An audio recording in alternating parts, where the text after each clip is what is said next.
Hi, this is Reverend Ken. Thank you for joining us today. Be sure to like and share our video and comment on the video. It will mean a great deal to us. It will help spread our message out to a wider audience. So again, be sure to like us, to make a comment about us, or to share it with all your friends. It will do a great deal of good. Thank you so much.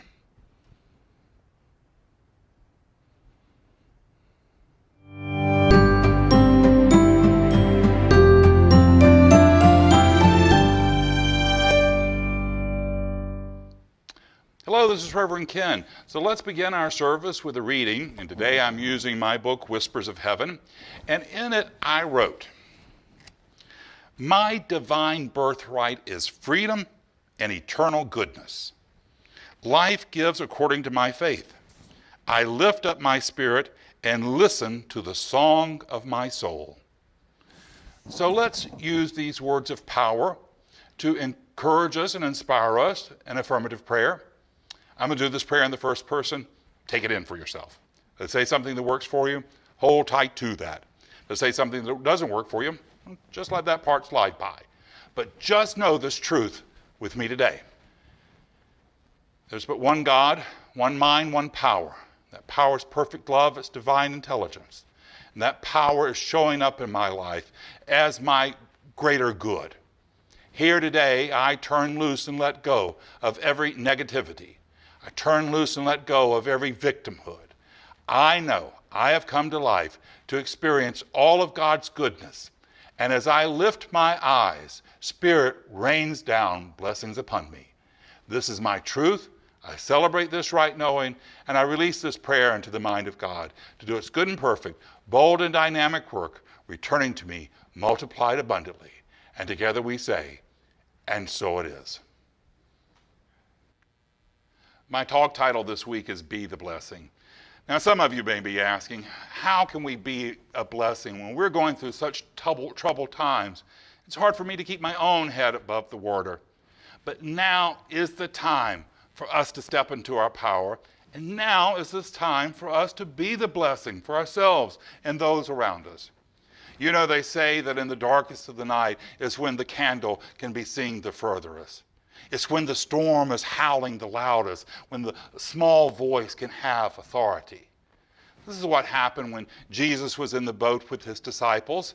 They were traveling and they had got out on the waters. Jesus fell asleep and a storm came on them.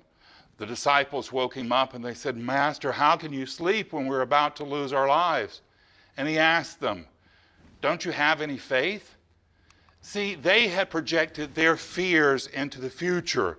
And because of that, they had lost their authority. He stayed in the now, and because of that, he kept his authority. So he could tell the waters, "Be still," and they were still. We're in the middle of a storm, and now is the time for us to step out in faith. We have power flowing through us. The same power Jesus had.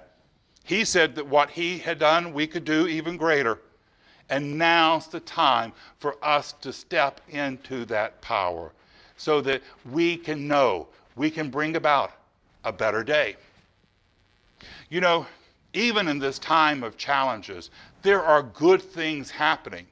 We just have to be on the outlet for them so we can give them gratitude and so that their power can increase in our lives. Because of the crisis, of course, we're not doing in-person meetings. And so instead, we have a 10 o'clock Eastern Standard Time prayer call-in circle that we're doing. The link for it is listed below. And one of the things that I've noticed, because we're encouraging people to call in and to share how their life is going and to do a prayer for themselves and for our community and the world. And I've realized that it's much easier for people to do the prayer on the computer rather than in person in class. When I teach people to do prayer work in class, it takes a lot of encouragement to get them to actually speak the prayer out loud. But on the computer, it seems to become easier to them. And this is a wonderful thing, because when we speak our prayers out loud in front of others, they become empowered. Jesus said where two or more are gathered. So even in this time of crisis, when we had to shift over to something that doesn't work as well as our in-person meeting, there's a blessing from it. Our challenge as we go through this crisis is, do we view it as punishment or opportunity? We can make it whichever one we want it to be. We can choose to say that it's going to be a challenge and we're going to grow in our relationship with faith, or we can choose to just make it so that we become more of a victim. We don't get in life what we want. We get in life what we think we deserve. And if we believe the evil in our life is our punishment for our sins, then not even God itself will try to talk us out of it, because God is intelligent enough not to try. Unfortunately, there are people in life who believe that they deserve punishment just because they're here on earth. It's called spiritual sadomasochism. Now, I know this talk at this point has kind of veered off in an unseemly direction, so I will endeavor to pull it back to a wholesome track. But there are people who enjoy the suffering of life. They enjoy talking about it. They enjoy sharing it. They carry it around with them, and they make more of it. It's like Marley's ghost in A Christmas Carol, dragging his chains of safes. They carry it with them. They believe life is suffering. I had a wonderful friend that I worked with many years ago in D.C., and unfortunately, she had this attitude. I remember one Monday morning I came in and her leg was really in a bad shape. And I asked her what she had done to it. And she told me, she says, well, I got into a patch of poison ivy over the weekend when I was cleaning out my yard. And she says, I have a cure for poison ivy. I asked her, really? What's your cure for it? And she told me, she says, well, when I get poison ivy, I soak the affected area with witch hazel and then scrape it off with a credit card. Her healing was painful. And she had made the decision that life had to be suffering. And that became power to her. And it attracted more suffering in her life. We can do the same thing with our blessings. When we focus on our blessings, they become power to us, and they will attract more of it to us. Now, people always want the big things in life, the winning the lottery, the getting the relationship, getting out of the relationship, getting the car, whatever. Those things are wonderful. Put those out there. Spirit wants to awe us with how much it supports us. But be sure also to look for the small blessings in life. Because when you find enough small blessings, they can become a huge blessing. This past week, I had to go to get blood work done. Now, for some strange reason, I go to the same lab, and I always get the same technician. And she normally is a delightful person. I have always enjoyed being around her. 6 months ago, I went to this lab, and for some reason, she was really having a bad day. She was very curt. She was kind of rude. Afterwards, I was so kind of surprised by her behavior that I thought about sending her a card. But I thought, well, I don't really know her, so I'm not going to do that. But instead, I made the decision I was going to do prayers for her. And for a couple of days, I did.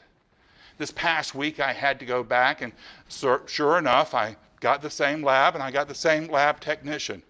This time, she was back to her delightful self. She was telling me about all the challenge she has in being in a lab during a time of COVID. She was telling me about the things that she was doing to keep herself happy and healthy. And she also shared with me what she was doing for her mother. Mother lives in my neighborhood, and she's been in isolation since the beginning of the epidemic. And this young woman, she does FaceTime with her. She sends her little small gifts from Amazon. So she gets packages every couple of days, if nothing more than a puzzle or a bottle of hand cream. It was really a delightful experience. It was so wonderful that as I was leaving, the thing that I always worry about the most is the tape that they put over the bandage. A lot of times when I take that off, it pulls a lot of hair and it can be really uncomfortable. But amazingly, this time it fell off in the car. The whole experience had been delightful. Now, I said the last time when it wasn't such a delightful experience, I had complained about her for 3 days. So now I've made the decision. I'm going to send good thoughts or keep that wonderful experience alive in my consciousness for 6 days. I'm going to double the time that I complained about it to the time I rejoice in it. You know, we are people of a covenant with Spirit. If we keep our end of the bargain, Spirit must keep its end. When we focus on the good, we can expect more good. Now, if we believe our challenges are a way for us to step into our power and to bring more goodness to life, then there is nothing on earth that's going to hold us back. This past week, I was reading Dr. Holmes, the founder of our teaching. I was reading his analysis of the book of Job. The book of Job is really a very interesting book. It's in the Old Testament.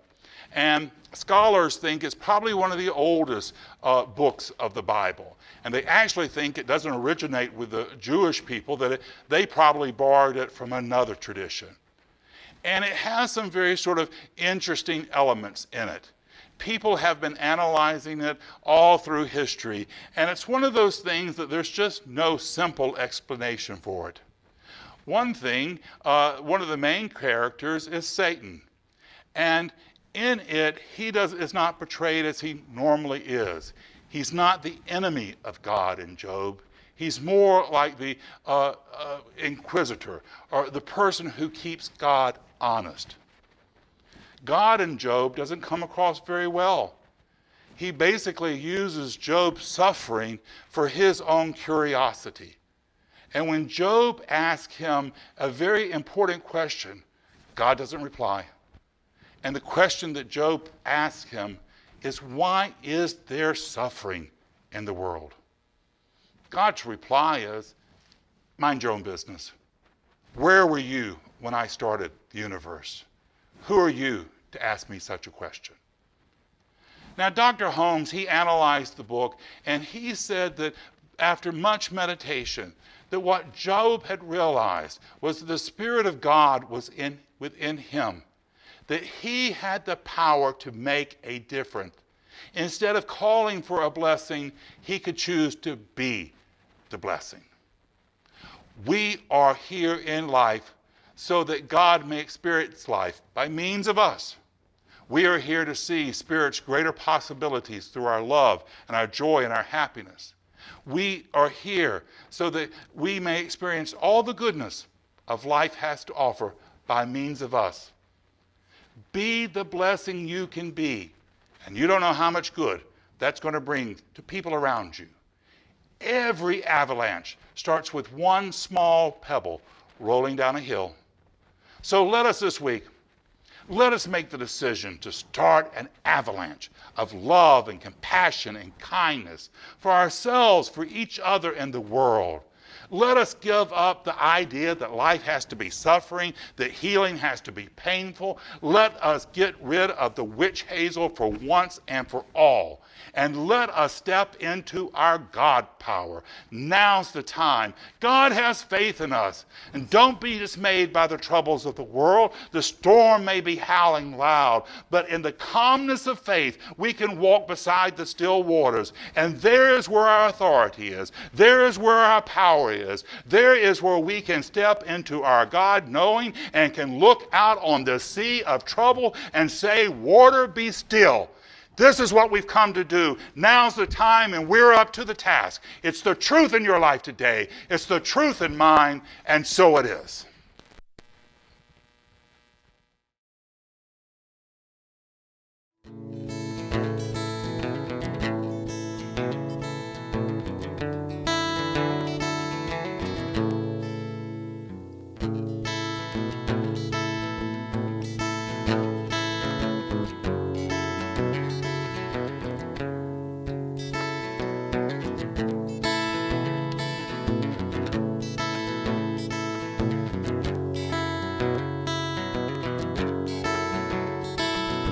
I am not the past that lays behind me, and I am not the words used to define me, and I am not the dream that has awoke you, and I am not the thoughts that stir and choke you.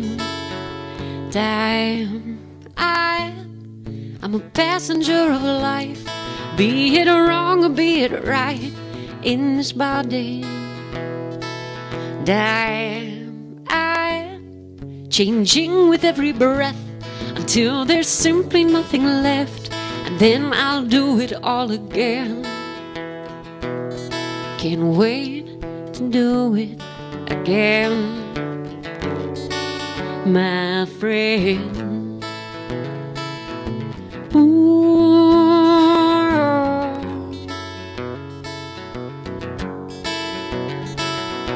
I am not the lines upon my face, and I am not the one who's out of place, and I am not the thoughts that you've been thinking, and I am not the wine that you've been drinking.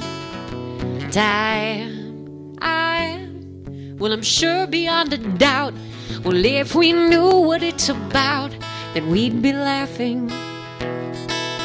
And well, I'm sure with every mile, it would only take a while now to think it over. I've got to think it over, my friend.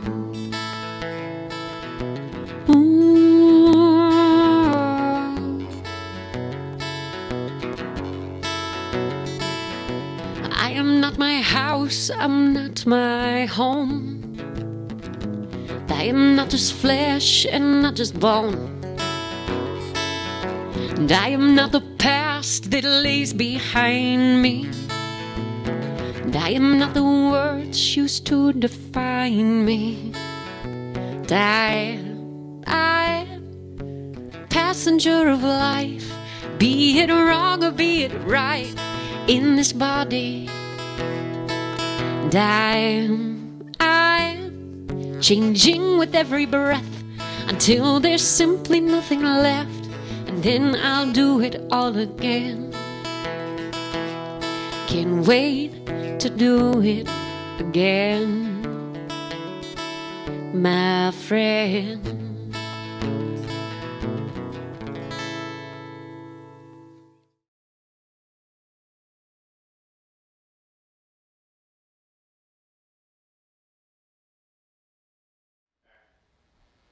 So let's close our service with an affirmative prayer.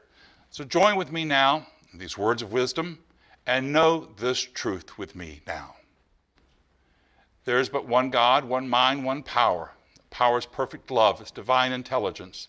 That power is flowing through me and with me and for me. Here today, I know that I am empowered. Here today, I know that I'm strong. Here today, I know I can move out in the world and be a blessing, that I can beam out God's goodness and kindness and compassion. Just like the lighthouse sends a beacon of hope and encouragement to the boats on the waters, I can lift up and inspire just by being the love, the compassion, and kindness God has called me to be. This is my truth. I celebrate this right knowing, and I release this prayer into the mind of God to do its good and perfect, bold and dynamic work, returning to me multiplied abundantly. And together we say, and so it is. All right, my dear friends, know this final truth with me. Your life is not a problem to be solved. It's a miracle unfolding. Your job this week is to go name your miracle, to proclaim your miracle, and to make it your own. God bless us all. Now, let us go be the miracle God has called us to be. This is Reverend Ken, and until we see each other again, many blessings.